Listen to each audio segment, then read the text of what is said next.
From Mason City to your hometown, we've got the information you need. Turn us on at home, work, and in the car. AM 1300 KGLO. 8:32 here at your hometown news station, AM 1300 KGLO. We're going to talk about the Stebens Children's Theater here in Mason City, and we have Jacob Masters joining us today. Jacob, welcome to KGLO this morning.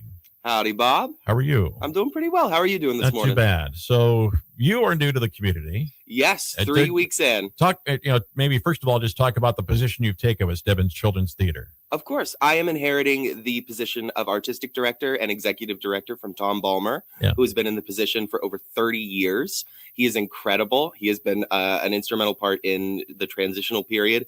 But I am a director of children's shows. I build sets. We build costumes. We teach classes. We are storytellers with a bunch of kids from the Cerro Gordo community. And people, longtime listeners of this radio station, are familiar with Tom. He's been in here several times talking about upcoming productions and whatnot. But a little bit about your background. Tell us where you're from, and we'll start with that. Of course. I'm an actor, theater maker, and educator originally from West Virginia. I have my BFA from West Virginia University, and I have an MFA in theater production from the University of Houston. I was the education director of the State Professional Theater of West Virginia before this position. I am a storyteller, first and foremost. I love comedy. I love working with kids. I love doing theater. And I moved here with my partner, Celia Dahl, who is now the education director of Stebens Children's Theater. And we have just been diving in, meeting the community. It has been an incredible experience. Well, and we'll slide her in here in just a little bit, but talk about, for both of you, what made this job attractive to come here to Mason City? It was really, we came here about a month before we officially took the positions to interview, meet the students, meet the board. And it was really the sense of artistic community that was supporting these students. Coming from West Virginia, we don't have a lot of support for the arts.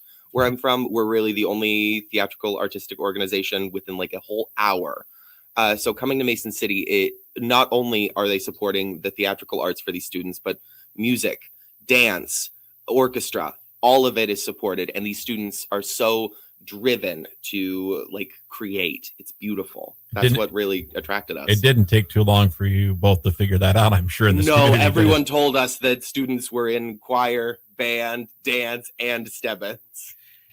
Well, we've got upcoming production here, Mary Poppins Jr., and just obviously both of you kind of just been thrown into it because I think a few things might have been underway prior to you guys getting here. Yeah, we had a week of rehearsal prior to spring break, and then we had our first day on that snowstorm when all of the schools were closed. So our first day, we started building the set, and we really haven't stopped from there. We've been working with lots of resident artists with Stebens Children's Theater to start scenic painting, designing lights, the sound, to really bring Mary Poppins Jr. to life. And that's people, when they think of theater productions, they think of the actors, and they and maybe if it's a musical type production, maybe some of the musical type things, but they don't think about the people building the sets, the people that help run the show. These are all kids mostly at Stebens doing,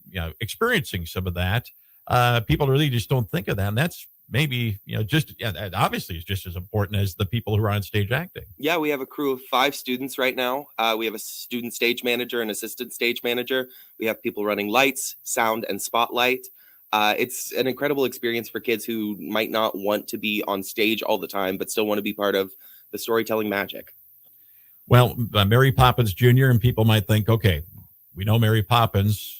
Is there anything different when we say Mary Poppins Jr. with the production? Or so you're going, for people familiar with the classic Disney film or the P.L. Travers stories, you're going to get all the classics. You're going to get Step in Time. You're going to get Spoonful of Sugar. You're going to get Supercalifragilisticexpialidocious.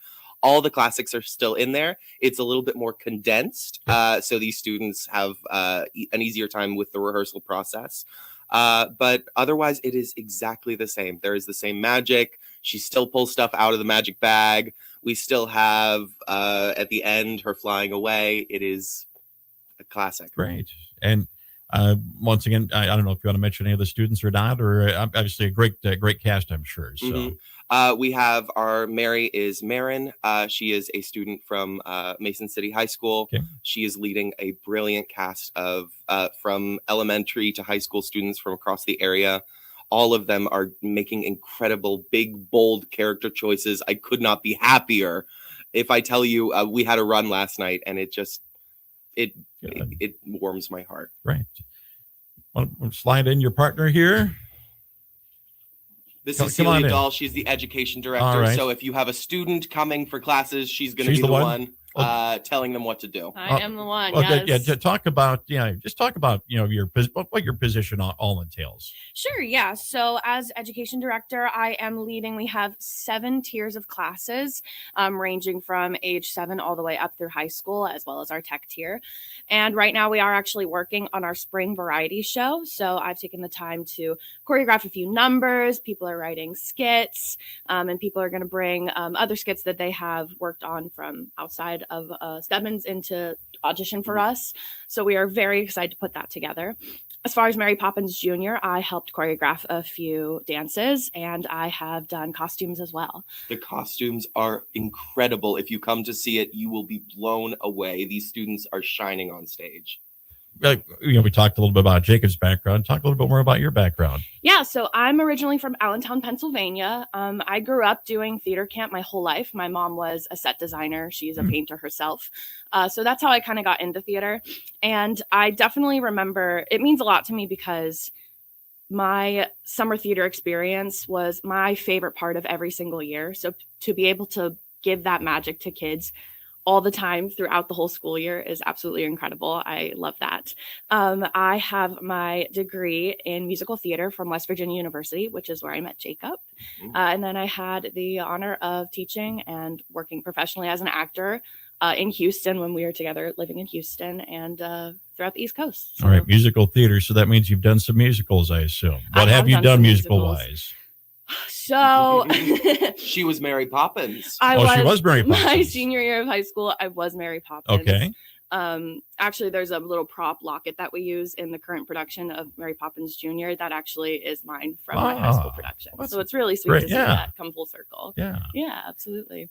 I also puppeteer, and one of my last professional productions was puppeteering Seymour in Audrey 2 in Little Shop of Horrors at Greenbrier Valley Theater. So that was a lot of fun. And as we were talking before we went on the air here, puppeteering, and we were talking a little bit about one stop that you both have not made yet is to the McNider Art Museum to see the Bill Baird display there. And I'm sure you probably are at least familiar with Bill Baird, I would assume. Or yes, absolutely. The marionettes from Sound of Music, right? Right. That's what they're most known for. Yes.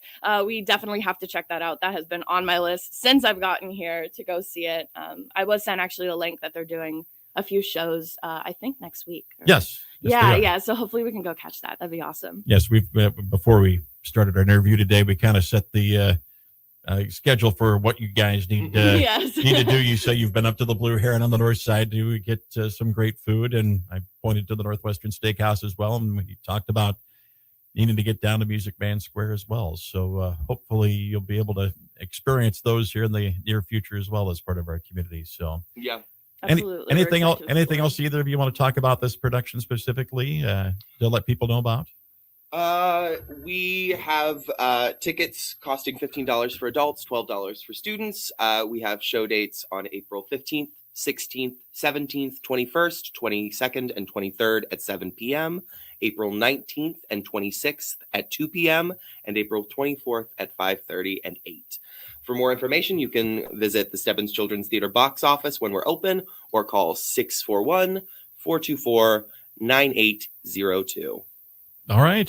Well, welcome to Mason City, first of all, and we appreciate you both stopping by to talk about the great Stebens Children's Theater here in Mason City. Thank you so much, Bob. And we'll look forward to many more conversations here in the future. Yeah, we'll tell you plenty more every time we got something coming up. All right. Thank you very much again as we have been talking about the Stebens Children's Theater here today on your hometown news station, AM 1300 KGLO.